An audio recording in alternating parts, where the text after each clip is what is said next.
కాలనీలో ఆలయ స్థలంలో జరిగిన సంఘటనకు గ్రామస్తులు బోగోలు పంచాయతీ ఉప సర్పంచ్ జనార్దన్ రెడ్డి మరియు ప్రసాద్ రెడ్డి తాళ్ళూరు పంచాయతీ వద్ద ఉన్న రైస్ మిల్లు యజమాని కపరాలతిప్ప పోలీస్ సిబ్బందితో కలిసి పరిశీలించారు. ఇలాంటి సంఘటన జరగడం దారుణమని, సనాతన ధర్మాన్ని భ్రష్టు పట్టిస్తున్నారని వారు తెలియజేశారు.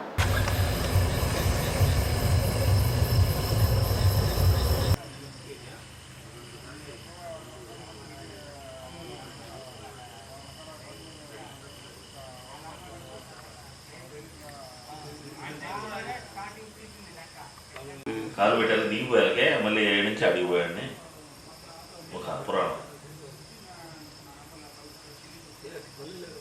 కొండ దిగిపోయాకే ఆడించామండి.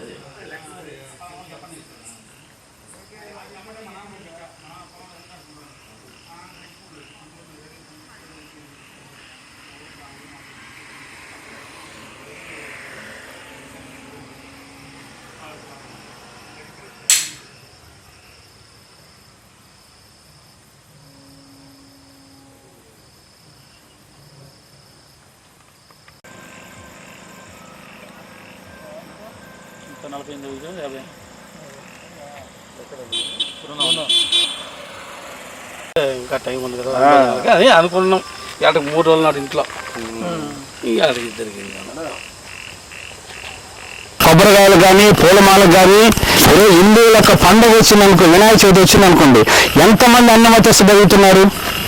ఈరోజు దీపావళిలో ఈ 2024 చూస్తే 4 లక్షల కోట్ల రూపాయలు వ్యాపారం జరిగింది. దీపావళికి సంబంధించి 4 లక్షల, ఈ దేశంలో 4 లక్షల కోట్ల వ్యాపారం జరిగిందంటే ఎంతమంది అన్నమతస్తులు, హిందువులు పక్కన పెట్టండి, ఎంతమంది అన్నమతస్తులు టపాసులు కాల్చేది అక్కడే. నేను నెల్లూరులో ఆ రోజు దీపావళి వెళ్తే వెంకటేశ్వరం దగ్గర మొత్తం అన్ని మతస్థులే వ్యాపారం చేస్తున్నారు. నాకు ఆ విచిత్రం ఉంది. హిందువులు వ్యాపారం చేసేది, హిందువులతో పాటు కూడా అన్య మతస్థులు ఎక్కువ వ్యాపారం చేస్తున్నారు. ఈరోజు హిందూ దేవాలయాలు ఉందంటే అన్య మతస్థులు బతుకుతున్నారంటే హిందూ సంప్రదాయం. అయోధ్య నిర్మాణం అయ్యేటప్పుడు కూడా అక్కడ ఉన్నటువంటి చాలా మంది ఆ మతస్థులు కూడా, అయ్యా మాకు మసీదు ఉంటే ఇక్కడ ఎవరు రారు, మా బతుకుదేరు ఉండదు, ఎందుకంటే భారతదేశంలో మసీదు గొప్పతనం ఏలేదు, అంతా మక్కకి వెళ్తారు. ఇక్కడ అయోధ్యలో రామాల నిర్మాణం అయితేనే హిందువులు చాలా మంది వస్తారు. వాళ్ళ యాత్రికులు వస్తేనే మాకు భక్తి, కాబట్టి ఇక్కడ రాముడి గుడి ఉండాలని వాళ్ళు కోరుకున్నారు. హిందువులు కానీ ఎక్కువ ముస్లింలు కోరుకున్నారు అక్కడ.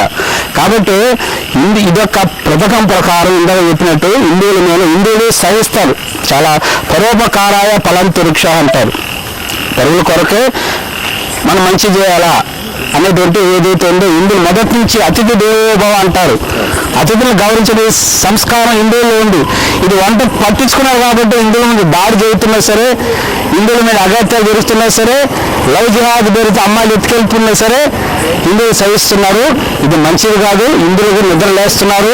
గత సంవత్సరంలా కాదు, ఈ సంవత్సరాలు, ఈ 10 సంవత్సరాలు 20 సంవత్సరాల నుంచి హిందువుల్లో మార్పు వస్తుంది, చైతన్యం వస్తున్నారు.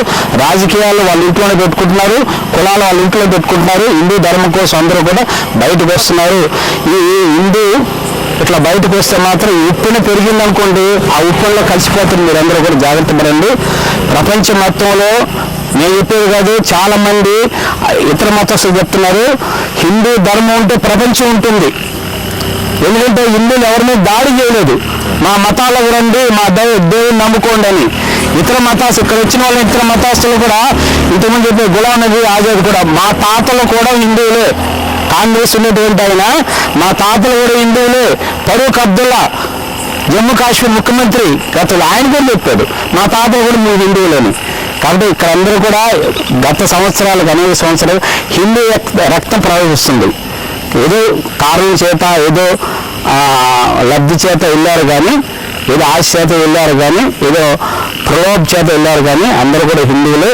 అందరూ కూడా సనాతనం పాటిస్తేనే ప్రపంచం శాంతిగా ఉంటుంది. ప్రకృతిని ఆరాధించే వాళ్ళే మనం. ప్రకృతి బాగుంటే మనం బాగుంటాం. ఈరోజు చూస్తున్నాం కదా, కేరళలో బీభత్సమైనటువంటి వరద వచ్చింది. ఈరోజు అనేక సునామీ వచ్చింది, కరోనా వచ్చింది. ఇవన్నీ కూడా ప్రకృతి కారణంగా వస్తుంది.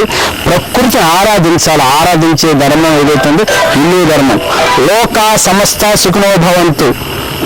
లోకం క్షేమంగా ఉండాలని కోరుకునే ధర్మ ప్రపంచాలు ఏ మతాన్ని చెప్తుందా? ఏ మతం చెప్తుంది? నువ్వు వెంకటేశ్వర నమ్ముకో, కృష్ణుని నమ్ముకో, లేకపోతే నమ్ముకోవద్దు. నీ తల్లిదండ్రులు పూజిస్తే మోక్షానికి వెళ్తాను చెప్పేది హిందూ ధర్మమే. మా దేవుని నమ్ముకుంటే మోక్షానికి వెళ్తావు, మా గ్రంథం పట్టుకుంటే పరలోకానికి వెళ్తావు, మా మా దేవుడు చెప్తే నువ్వు జన్నతులోకి వెళ్తావని చెప్పేది మా ధర్మం కాదు. తల్లిదండ్రులు పూజించినా ఎక్కడికి వెళ్తారు? మోక్షానికి వెళ్తారు. కాబట్టి అందరూ కూడా ఆలోచించాలా. మాది సనాతన ధర్మం, సత్యమైనది, నిత్యమైనది, ఎప్పటికి ఎలా ఉంటుంది. మీరు ఏం చేయలేరు. 1000 సంవత్సరాలుగా చేశారు, ఏం చేయలేకపోయారు. ఇప్పుడు కూడా మహారాష్ట్రలో కైలాస్ టెంపుల్ ఉంది. ఆ కైలాస్ టెంపుల్ చూస్తే మీరు అందరికీ ఆశ్చర్యపోతారు. 65 సంవత్సరాలుగా నిర్మాణం చేశారు. దాన్ని పెద్ద కొండను తవ్వి శివాలయం చేశారు. దాన్ని ధ్వంసం చేయడానికి ఔరంగజేబు 1200 మందిని సైనికులు తీసుకొచ్చి 90 రోజులు ధ్వంసం చేస్తే ఒక 5% దాన్ని ఏం చేయలేకపోయారు. అంత గొప్ప నిర్మాణం ఈ దేశంలో దేవాలయం నిర్మాణం చేశారు అప్పట్లో మా హిందువులు. వాళ్ళు ఆ శక్తి ఉంటేనే, ఆ తపస్సు ఉంటేనే చేస్తారు. కాబట్టి అలాంటి దేవాలయం మీరు ఏం చేయలేరు. చేసిన ఇది మాకే మంచి. ఎందుకంటే హిందువులు లేపుతున్నారు. మీరు హిందువులు లేచారంటే మళ్ళీ ప్రమాదం గుర్తుపెట్టుకోండి. హిందువులు లేచారంటే ప్రమాదం. కాబట్టి అర్థం చేసుకుని అందరూ కూడా మీరు ఇప్పటి నుంచి ఇది ప్రయత్నాలు చేస్తే ఇది ఆపేయండి, మీకు మంచిది. ఈ దేశంలో మీరు సుఖంగా బతకాలంటే, ఇక్కడ అందరితో కలిసిపోవాలంటే మీరు కూడా ఇక్కడ కలిసిపోండి. రాముడు కూడా అందరూ ఆదర్శ పురుషుడే. ఎందుకని ఈ దేశంలో ఉన్నాడు రాముడు. మీరేదో మతాలు ఏదైతున్నాయో మీ ఇంటి దగ్గర పెట్టుకోండి అంతే. ఇక్కడికి వచ్చినప్పుడు అందరూ కూడా దేశాన్ని గౌరవించాలా. చాలా మంది నేను ప్రత్యేకంగా అడిగాను, మాకు మా గ్రంథాలు, మాకు రాజ్యాంగాలు ముఖ్యం కాదండి, మా గ్రంథాలు అన్నారు. నేను చెప్తాను, ముందు నాకు రాజ్యాంగం ముఖ్యం, తర్వాత మా గ్రంథం, మా గ్రంథం. కానీ చాలా మంది చెప్తున్నారు మాకు రాజ్యాంగాలు ముఖ్యం కాదండి, ఈ దేశ రాజ్యాంగంతో మాకు సంబంధం లేదు, ఈ దేశ రాజ్యాంగాలు రాసింది మనుషులే కదా, దేవుడు కాదు కదా. కాబట్టి దేవుడు రాసిన గ్రంథాలు మాకు ముఖ్యం, రాజ్యం కాదన్నటువంటి ఇతర మతస్థులు అంటున్నారు. నేను చెప్తున్నాను, హిందూగా సనాతన ధర్మాన్ని పాటించి నేను ఏంటో చెప్తున్నాను, ముందు మాకు రాజ్యాంగం, ఎందుకంటే ఈ దేశం ఉన్నాం కాబట్టి, తర్వాత మా గ్రంథం. కాబట్టి ముందు మాకు దేశం ముఖ్యం, తర్వాత మాకు మతం. కాబట్టి ఇది అర్థం చేసుకుని అందరూ కూడా క్షేమంగా ఉండాలని కోరుకుంటూ ఇంతటితో ఈ దాడులు ఆపేయండి. ఇక్కడ ఉండే భక్తులకు చాలా ఇబ్బందికరంగా ఉంది. ఇంకా చాలా మంది తెలియదు. కాబట్టి ఇది తెలిసింటే పెద్ద ఎత్తున కార్యక్రమం జరుగుతుంది. మళ్ళా మేము పెద్ద ఎత్తున కార్యక్రమం చేసి ఆలోచన చేస్తున్నాము. హిందూ సమాజాన్ని అంతా తెలియపోవాలి.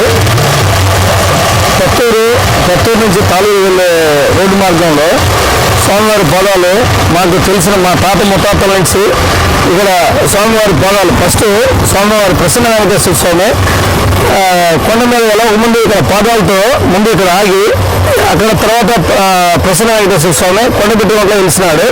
అప్పటి నుంచి ఈ స్వామివారి పాదాలు అంత పవిత్రంగా ప్రతి ఒక్కరూ వచ్చేసి గ్రామాల్లో అందరూ వచ్చేసి స్వామివారి పాదాలు ఇక్కడ ప్రసన్న వెంకటేశ్వర స్వామి గుడికి వెళ్ళకముందు స్వామివారి పాదాలు దర్శించుకొని తర్వాత గుడికి వెళ్ళే విధంగా మా తాత ముత్తాతల నుంచి జరుగుతుంది. ఈ విధంగా ఏంటంటే కొన్ని రోజులకి మేము వచ్చిన తర్వాత స్వామివారి పాదాలకి మనం ఒక నీడ ఏదో గుడిలో కట్టించాలనే ఉద్దేశంతో ఒక గుడి కట్టించేసి రేకులు వేసాము.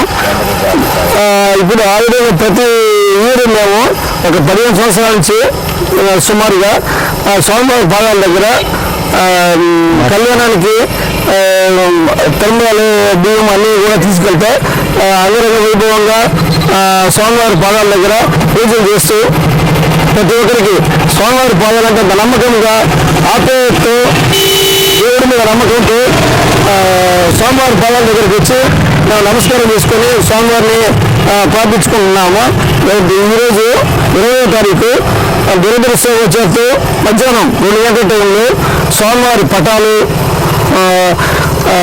నూనె, దీపావళి నూనె, పూజ సామాన్లు మొత్తం ఒక గుట్టగా వేసేసి మొత్తం పూర్తిగా దహనం చేసేసి చేశారు. మాకు చాలా బాధాకరంగా ఉంది. మేము వచ్చేసరికి మాకు రోడ్డు వెళ్ళే వాళ్ళు ఎవరో తెలియపరిచారు. ఇక్కడికి వచ్చి చూసేసరికి నాకు అమితమైన బాధాకరంగా ఉంది. ఈ విధంగా ఉందని చెప్పేసి ఏమంటే పోలీస్ స్టేషన్కి ఎస్ఐ గారికి ఫోన్ చేసి ఈ విధంగా జరిగింది సార్ అని చెప్పి చెప్పాము. వాళ్ళు రిపోర్ట్ రాసుకొని వెళ్ళారు.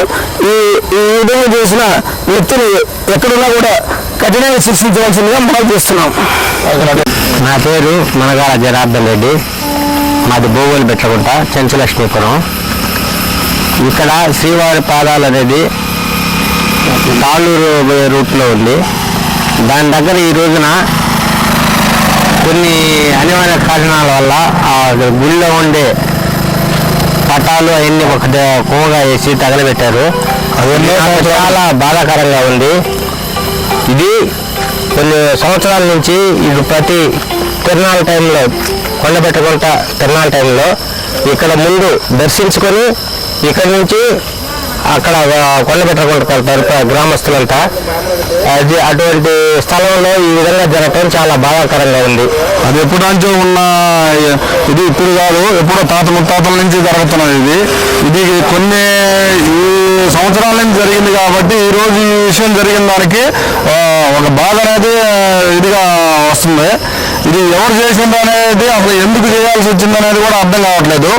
ఇలాంటి విషయం అనేది అసలు ఎందుకు ఈ వాతావరణంలో ఈ మంచి ప్లేస్లో ఈ విధంగా ఉండేదాన్ని ఈ ఊరికి దర్శనం ఈ విధంగా చేశారు అనేది, ఏ విధంగా ఎందుకు జరగాల్సి వచ్చింది అనేది కూడా అర్థం కావట్లేదు.